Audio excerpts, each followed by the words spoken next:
રાજપીપળાથી નજીક ધર્મેશ્વર મહાદેવ મંદિર છે, ત્યાંના ટ્રસ્ટી દ્વારા ત્યાં રિનોવેશનનું ને બધું કામ ચાલે છે.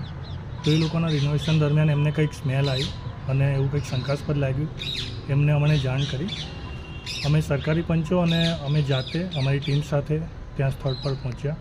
ત્યાં જોયું અને ત્યાં અમને પણ એવું લાગ્યું કે આ કંઈક વન્ય પ્રાણીનું હોય એવું લાગી રહ્યું છે. તો એવી શંકાસ્પદ વસ્તુ તમામ પેટી સાથે લાવી રાજપીપળા રેન્જ ઓફિસે લાવ્યા. તેને અમે ખરાઈ કરી.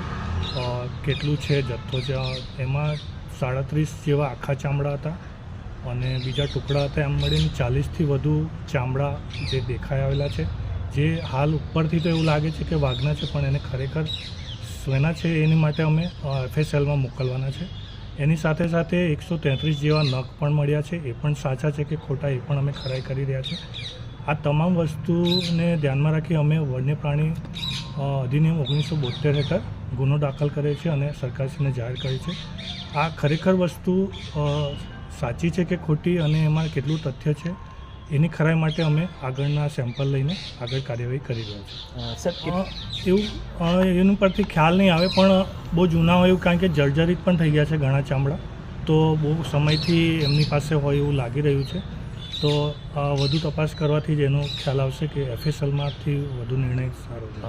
એ ચામડા એ જે મહારાજ રહેતા હતા, એ મહારાજના જે રહેઠાણ હતું એ પણ મકાન પણ 90 વર્ષ અંદાજ એવું કહેવામાં આવે છે કે 90 વર્ષ જૂનું મકાન હતું.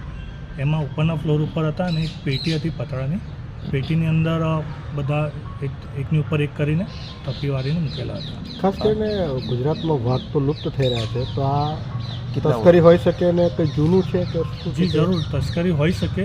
બહુ જૂનું છે. મહારાજની ઉંમર પણ 1926માં એમનો જન્મ હતો, તો 95 વર્ષે એમની ડેથ થઈ હતી અને એ જ્યાં રહેતા હતા ત્યાંથી મળ્યું છે, એટલે ઘણું જૂનું છે એવું કહી શકાય.